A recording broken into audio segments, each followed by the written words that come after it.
Here we are from the kitchen of Jack and Lori Owen. Hi everyone, welcome. Welcome to week 6 remote from North Burrows Church. We're glad to see all of you, and be sure to join us every Saturday at 6 p.m. We'd like to thank you all for praying for the leaders of our country. It's always very important to pray for them, but especially at such a time like this. So please continue to do so. We want to thank all of you that have taken the time to give donations, financial donations to our church during this remote access time. We really appreciate it. If you need to know what address to send it to, please text us at 412-965-6216.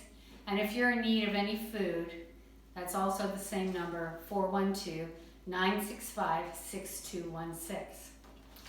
Last week I spoke with you about watching the movie The Passion of the Christ, which tells of the Easter weekend story. And I came across something this week that you might like to watch. It's an animation. It only lasts 15 minutes. It's done by Joseph Prince Ministries, and it's called Joseph Prince Calvary Animation, and you can find it on YouTube. It was done in May of 2014, but I think you would enjoy seeing it. Well, we know that masks are required now whenever we're out and about in the public. I'm not really fond of wearing a mask, but I do it so that I can go grocery shopping. And it made me think that a little Bible trivia tonight.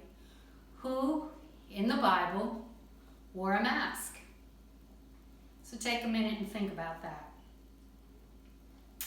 Okay, back in the Old Testament, they didn't exactly call them masks. They called them veils.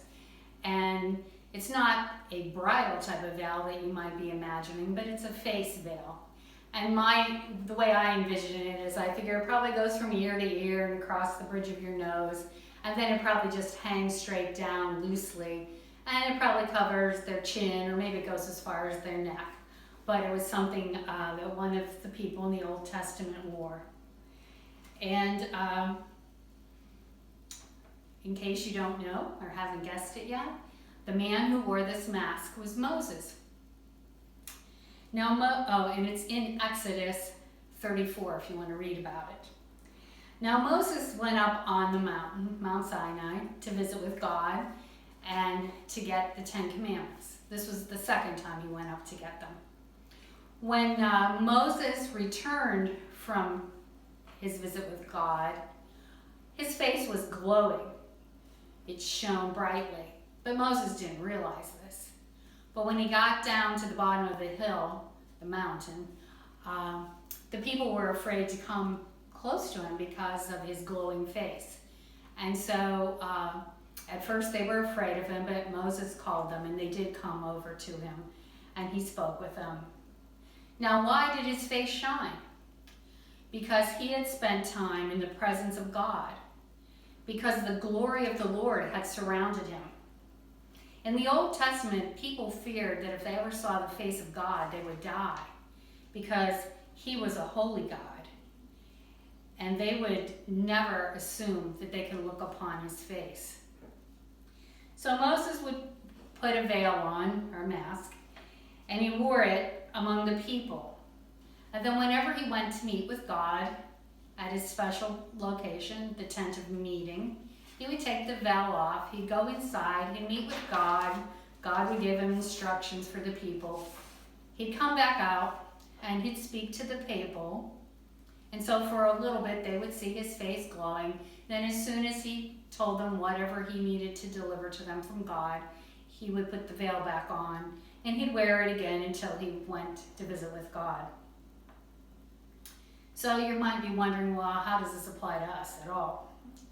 Well, do people see a difference in you because you spend time with God? Do they see a difference in your spirit? Do they see a difference in your behavior? Do they see changes in you at all? Do they realize it's because you know Jesus and have spent time with him? I received this saying from a friend, and I encourage you to try to live it out.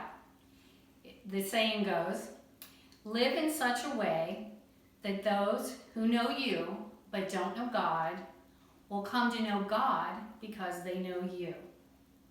Share God's love.